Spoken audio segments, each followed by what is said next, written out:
Je reviens à ma question, le sentiment d'un deux poids deux mesures qui me paraît, je vais au bout, au fond renvoyer à l'appartenance de chacun de ces établissements privés sous contrat à deux réseaux d'enseignement différents, le collège Stanislas au réseau de l'enseignement catholique, le lycée Averroès au réseau des établissements musulmans, ces établissements-là étant criblés de contrôle. J'aimerais tout de même pointer ce qui m'apparaît comme un deux poids deux mesures. Il y a là une procédure très directe qui, sans la transmission de recommandations, conduit à la rupture du contrat d'association. C'est le cas du lycée Averroès de Lille.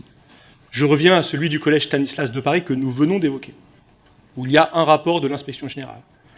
Il y a deux missions de suivi qui pointent que certaines des recommandations ne sont pas mises en œuvre. Je l'ai tout à l'heure détaillé. Vous me dites qu'il faudra une troisième, le 28 mai, mission de contrôle pour donner encore une fois au fond sa chance à l'établissement de suivre les recommandations de l'inspection générale qui datent maintenant de 2023, donc d'il y a 2 ans. Je pense que c'est très grave ce que vous faites, monsieur le rapporteur, de vouloir jeter une suspicion et de créer le doute chez nos concitoyens musulmans sur le fait qu'il y aurait un deux poids deux mesures à leur égard.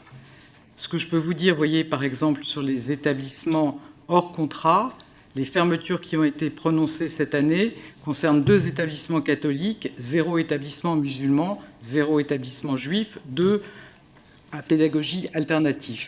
Donc j'accepte pas votre propos de dire qu'il y aurait du deux poids deux mesures. Il y a, à ma connaissance, 3 établissements sous contrat d'association qui, depuis 1959, ont vu leur contrat être rompu. Sur ces 3, 2 sont des établissements se rattachant au réseau musulman. Je veux rappeler qu'il y a une dizaine d'établissements sous contrat musulman quand il y en a près de 7500 qui sont catholiques. Donc il y a là aussi une situation qui interroge du point de vue de ce qui m'apparaît en effet un deux poids deux mesures. Ils feront l'objet d'un traitement équitable. Je vous invite par ailleurs à prendre connaissance du rapport qui a été publié aujourd'hui sur le frérisme. Et peut-être que ça permettra aussi d'éclairer les questions qu'on peut se poser sur certains établissements et la vigilance qu'on y apporte.